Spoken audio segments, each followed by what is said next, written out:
ఉషోదయ తుషార ఆదికాండము 19వ అధ్యాయము 17, 19, 20 వచనములు.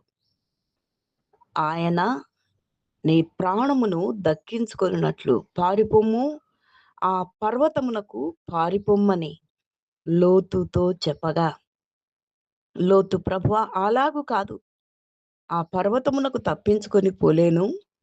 ఈ ఊరు సమీపములో ఉన్నది, అది చిన్నది, నన్నక్కడికి తప్పించుకొని పోనిమ్ము, అది చిన్నది.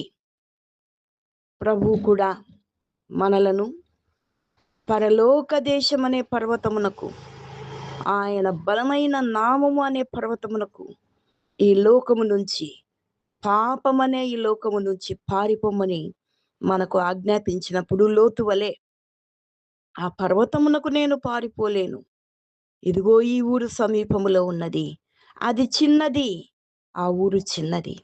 భూలోకమ సంబంధమైన చిన్న చిన్న వాటి యందు మనము అందుబాటులో ఉన్న విషయాలపైన, అనుకూలమైన విషయాలపైన మనము ధ్యాసను, మన దృష్టిని నిలుపుతున్నాము తప్ప, ప్రభు ఉద్దేశం ఆత్మీయంగా మనము పర్వతము వైపునకు, పరలోక దేశం అనే పర్వతమును స్వాధీనం చేసుకోవడం ప్రభు ఉన్నతమైన ఉద్దేశమైనది.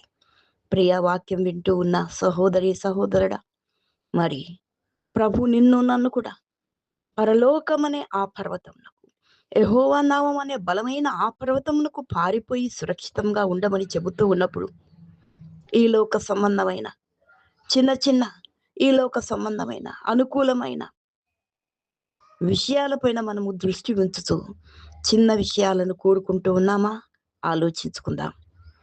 అట్లు ప్రభు యాత్రా జీవితములో పర్వతము లాంటి ఉన్నత స్థాయికి పారిపోమ్మని, ఈ లోకమును విడిచి పర్వతము అనే ప్రభు యొక్క బలమైన నామమునకు, ఉన్నతమైన ఆత్మీయ విషయాలకు పారిపోమ్మని చెబుతూ ఉండగా, చిన్న చిన్న విషయాలను కాక ఉన్నతమైన విషయాలను ఆత్మీయంగా చేజిక్కించుకోవడానికి, పరలోక ఆశీర్వాదాలను చేజిక్కించుకోవడానికి, ఈ లోక సంబంధమైన చిన్న చిన్న వాటిపైన దృష్టి ఉంచకుండా ప్రభు మనకు సాయం చేయునుగాక.